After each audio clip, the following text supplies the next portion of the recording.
একটি পক্ষের নির্বাচন হতে না দেওয়ার হুঁশিয়ারিকে স্বৈরাচারের পদধ্বনি এবং ভোট বানচালের ষড়যন্ত্র হিসেবে দেখছে বিএনপি।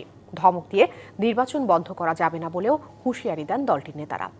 পিআর পদ্ধতি বাস্তবায়ন করলে জটিলতা বাড়বে বলেও মত বিএনপি নেতাদের। বুধবার সকালে বিএনপি প্রতিষ্ঠাতা সাবেক রাষ্ট্রপতি শহীদ জিয়াউর রহমানের সমাধিতে চিকিৎসক সংগঠন ডক্টরস অ্যাসোসিয়েশন অফ বাংলাদেশ ড্যাব এর নবনির্বাচিত কমিটি শ্রদ্ধা নিবেদন করে। এতে যোগ দিয়ে একটি পক্ষের নির্বাচন হতে না দেওয়ার হুমকিকে স্বৈরাচারের পদধ্বনি বলে আখ্যা দেন বিএনপির স্থায়ী কমিটির সদস্য ডক্টর জাহিদ হোসেন। পিআর পদ্ধতির সমালোচনা করে বলেন, পেছনের দরজা দিয়ে ক্ষমতায় বসতে আগ্রহীরাই এই পদ্ধতি চায়। সরকারের একটি অংশ এখনো যারা সরকারের সাথে সম্পৃক্ত আছেন, সেই অংশের পক্ষ থেকে কেউ কেউ যখন বলেন নির্বাচন এটা না করলে হতে দিব না, ওটা না করলে হতে দিব না, আবার গণতন্ত্রের কথা বলবেন।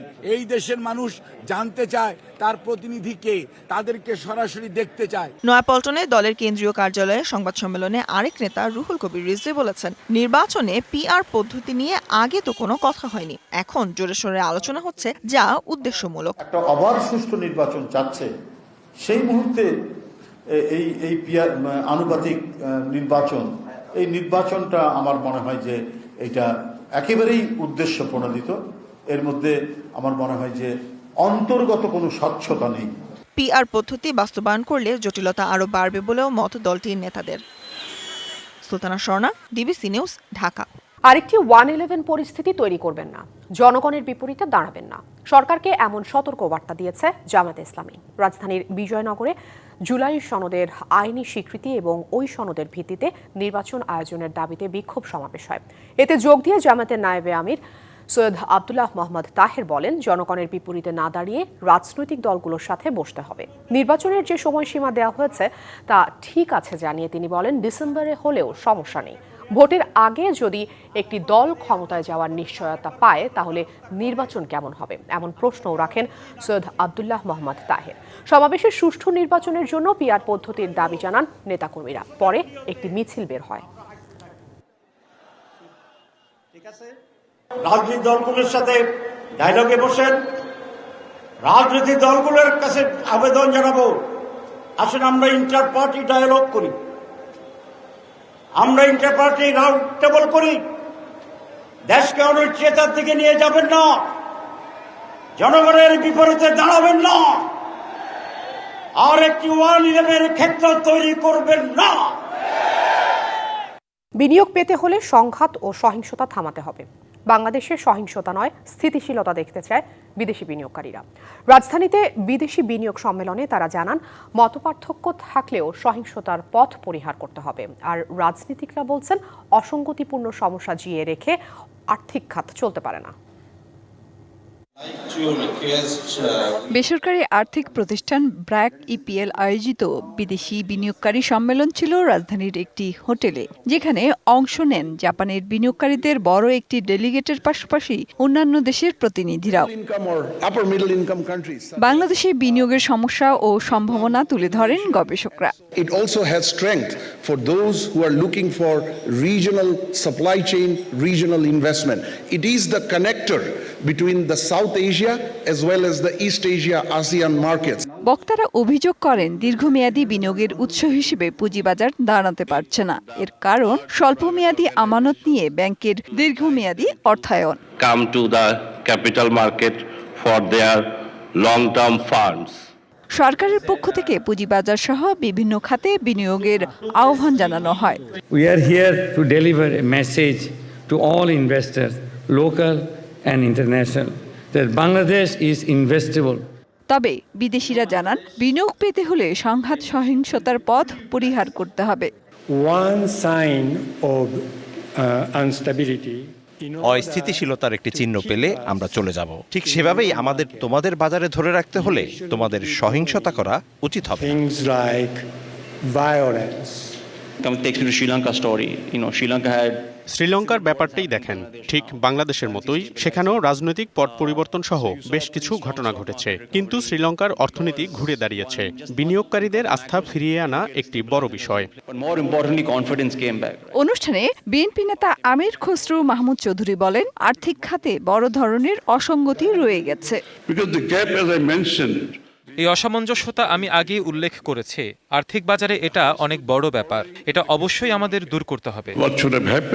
বিএনপি নির্বাচিত হলে টাকা ছাপানো ও ঋণ নির্ভর অর্থনীতি থেকে বেরিয়ে বিনিয়োগ নির্ভর অর্থনীতিতে যাবে বলেও জানান আমির খসরু। মেহের মনি, ডিবিসি নিউজ, ঢাকা। অযৌক্তিক আন্দোলন বন্ধ না হলে আইন শৃঙ্খলা বাহিনী হস্তক্ষেপ করবে বলে হুঁশিয়ারি দিয়েছেন স্বাস্থ্য অধিদপ্তরের মহাপরিচালক ডাক্তার মোহাম্মদ আবু জাফর। লাগাতার আন্দোলনে সৃষ্ট অচল অবস্থা নিরসনে দুপুরে বরিশালে তিনি এই হুঁশিয়ারি দেন। মহাপরিচালকের নেতৃত্বে প্রতিনিধি দল সকালে বরিশালে যায়। প্রথমে জরুরি বিভাগের গেটে আন্দোলনের সমর্থনে অনশনরত 3 জনের অনশন ভাঙানোর চেষ্টা করেন মহাপরিচালক, কিন্তু দাবি আদায় না হওয়া পর্যন্ত তারা অনশন ভাঙতে অস্বীকৃতি জানান। পরে মহাপরিচালক সেবাচিম এর সভাকক্ষে রাজনৈতিক ও প্রশাসনিক প্রতিনিধিদের নিয়ে আলোচনায় বসেন। এ সময় তিনি বলেন, স্বাস্থ্য খাত সংস্কারে শিক্ষার্থীরা যে 3 দফা দাবি তুলেছেন তার সবগুলোই স্বাস্থ্য সংস্কার কমিশনের সুপারিশে রয়েছে। এগুলো রাতারাতি বাস্তবায়ন সম্ভব নয়। এই আন্দোলনে তৃতীয় কোনো শক্তির ইন্ধন আছে বলেও উল্লেখ করেন তিনি। এমনকি উদ্দেশ্যমূলকভাবে স্কুলের শিশু শিক্ষার্থীদের আন্দোলনে নামানো হয়েছে বলেও গোয়েন্দা রিপোর্ট রয়েছে।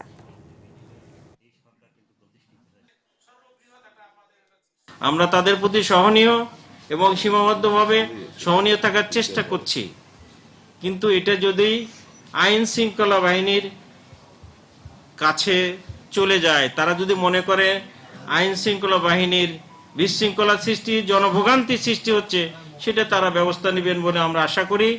সিলেটের ভোলাগঞ্জে সাদা পাথর লুটের ঘটনায় তদন্ত শুরু করেছে দুদক। পরিবেশ বিধ্বংসী এই কাজে জড়িতদের চিহ্নিত করে ব্যবস্থা নেওয়ার কথা বলছে সংস্থাটি। এছাড়া 3 সদস্যের তদন্ত কমিটি করেছে জেলা প্রশাসন। পাথর লুটের প্রতিবাদ ও বিচারের দাবিতে মানববন্ধন করেছে পরিবেশবাদী সংগঠন। পাথর আর স্বচ্ছ পানির স্রোতধারার মিতালি সিলেটের ভোলাগঞ্জের পর্যটন কেন্দ্র সাদা পাথর। দৃষ্টিনন্দন সৌন্দর্যে মন প্রাণ জোড়াতে প্রতি বছর এখানে আসে লাখো পর্যটক। কিন্তু গেল 1 বছরে দিনে দুপুরে লুটপাটে প্রায় পাথরহীন কোম্পানিগঞ্জের এই গুরুত্বপূর্ণ পর্যটন এলাকা। সম্প্রতি পাথর লুট চরমে পৌঁছালে উঠে আসে আলোচনায়। তদন্ত কমিটি গঠন করে জেলা প্রশাসন। দায়িত্ব যেহেতু আমাদের, সেহেতু আমরা সেই হিসাবেই কাজ করে যাচ্ছি। দায়িত্বশীল আচরণই আমরা করছি। তদন্ত কমিটি আগামী রোববারের মধ্যে প্রতিবেদন দিতে বলা হয়েছে এবং তাদের এখানে যেই সব বিষয় দেখবে সেগুলো সুনির্দিষ্ট করে বলা হয়েছে। আজকে থেকে তারা কাজ শুরু করবে।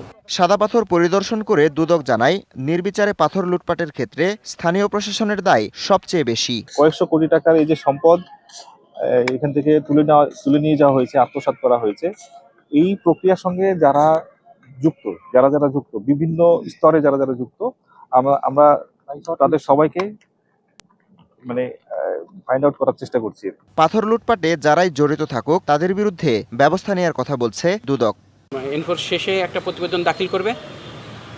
প্রতিবেদনের পাওয়ার প্রেক্ষিতে কমিশনের সিদ্ধান্ত নেবে। কাদের নাম আসবে এই বিষয়টা আসলে ম্যাটার না। প্রতিবেদনে আসে ওই ধরনের কোনো কারো সংশ্লিষ্টতা সবগুলোকেই ধরা হবে। সাদা পাথরের সৌন্দর্য রক্ষা এবং উত্তোলনকারীদের বিরুদ্ধে ব্যবস্থা নেওয়ার দাবিতে হয়েছে মানববন্ধন। প্রাকৃতিক এই পর্যটন কেন্দ্র সংরক্ষণে স্থায়ী মনিটরিংয়ের তাগিদ দেন পরিবেশবাদীরা। Habibur Rahman, DBC news desk. বিশিষ্ট শিক্ষাবিদ ও প্রাবন্ধিক অধ্যাপক যতীন সরকার মারা গেছেন। বেলা 2:45টার দিকে ময়মনসিংহ মেডিকেল কলেজ হাসপাতালে চিকিৎসাধীন অবস্থায় মৃত্যু হয় তার। বার্ধক্যজনিত নানা সমস্যায় ভুগছিলেন অধ্যাপক যতীন সরকার। কয়েক মাস আগে বেশ কিছু কারণে তার শরীরে অস্ত্রোপচার করা হয়। কিছুটা সুস্থ হলে বসবাস করছিলেন নেত্রকোনায় নিজ বাড়িতেই। যতীন সরকার 1936 সালের 18ই আগস্ট নেত্রকোনার কেন্দুয়ার চন্দপাড়া গ্রামে জন্মগ্রহণ করেন। ময়মনসিংহের নাসিরাবাদ কলেজের বাংলা বিভাগের সাবেক এই শিক্ষক সুদীর্ঘকাল ধরে মননশীল সাহিত্য চর্চা, বাম রাজনীতি এবং প্রগতিশীল আন্দোলনে যুক্ত ছিলেন। 2 মেয়াদে ছিলেন উদীচী শিল্পী গোষ্ঠীর সভাপতিও। অর্জন করেন স্বাধীনতা পুরস্কার, বাংলা একাডেমি সাহিত্য পদক সহ অসংখ্য সম্মাননা। আন্তর্জাতিক প্রসঙ্গ। দাবানলে জ্বলছে দক্ষিণ ইউরোপ। এরই মধ্যে প্রাণ গেছে অন্তত 4 জনের। ঘরবাড়ি ছাড়তে বাধ্য হয়েছে কয়েক হাজার মানুষ। ইতালি, ফ্রান্স, স্পেন, পর্তুগাল ও বালকান অঞ্চলে কিছু এলাকায় তাপমাত্রা উঠতে পারে 40 থেকে 44 ডিগ্রি সেলসিয়াস পর্যন্ত। কয়েক সপ্তাহ ধরেই দাবানলে পুড়ছে ইউরোপের বেশ কয়েকটি দেশ। ঘরবাড়ি ছেড়ে গেছেন বহু মানুষ। তীব্র তাপপ্রবাহে ঘটেছে হিট স্ট্রোকের ঘটনাও। স্পেনের মাদ্রিদের কাছে ত্রেস কান্তোসে আবাসিক এলাকার কাছে চলে এসেছে আগুনের লেলিহান শিখা।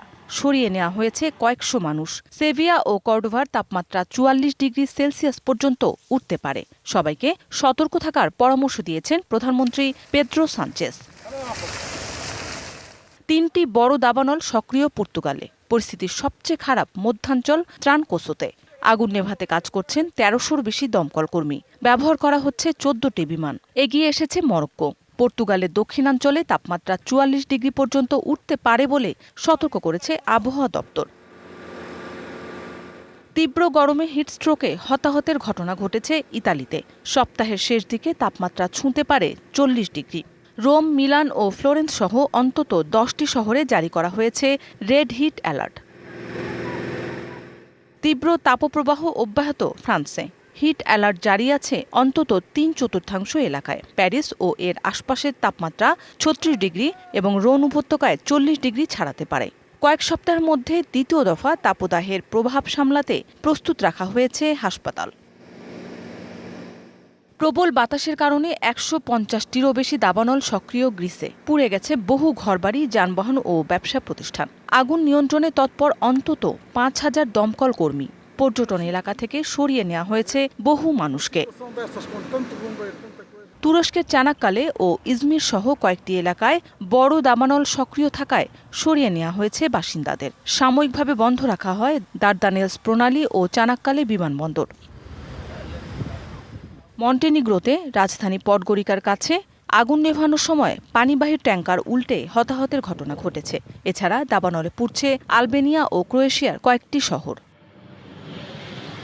মৌসুমী শান্তা, ডিবিসি নিউজ ডেস্ক। তাইওয়ানে আছড়ে পড়েছে টাইফুন পডল। দুপুরে তাইতুং শহরের কাছে উত্তর পূর্ব উপকূলে আছড়ে পড়ে ঘূর্ণিঝড়টি। এখন এটি দক্ষিণাঞ্চল থেকে উত্তর পশ্চিমাঞ্চলে অগ্রসর হচ্ছে। টাইফুন পডলের প্রভাবে ভূমিধস হয়েছে বেশ কিছু এলাকায়। দক্ষিণ ও পূর্বাঞ্চলের অফিস ও শিক্ষা প্রতিষ্ঠান বন্ধ রাখা হয়েছে। প্রয়োজন ছাড়া বাসিন্দাদের ঘর থেকে বের না হওয়ার পরামর্শ দেওয়া হয়েছে। বাতিল করা হয়েছে 252টি অভ্যন্তরীণ ও 129টি আন্তর্জাতিক ফ্লাইট। টাইফুন পডলের প্রভাবে দক্ষিণাঞ্চলের পাহাড়ি এলাকায় ভারী বৃষ্টি, ভূমিধস ও বন্যার পূর্বাভাস দিয়েছে আবহাওয়া অফিস। এরই মধ্যে 5000-এর বেশি মানুষকে ঝুঁকিপূর্ণ এলাকা থেকে নিরাপদে সরিয়ে নেওয়া হয়েছে। ডিবিসি সংবাদে এই ছিল এখনকার মতো।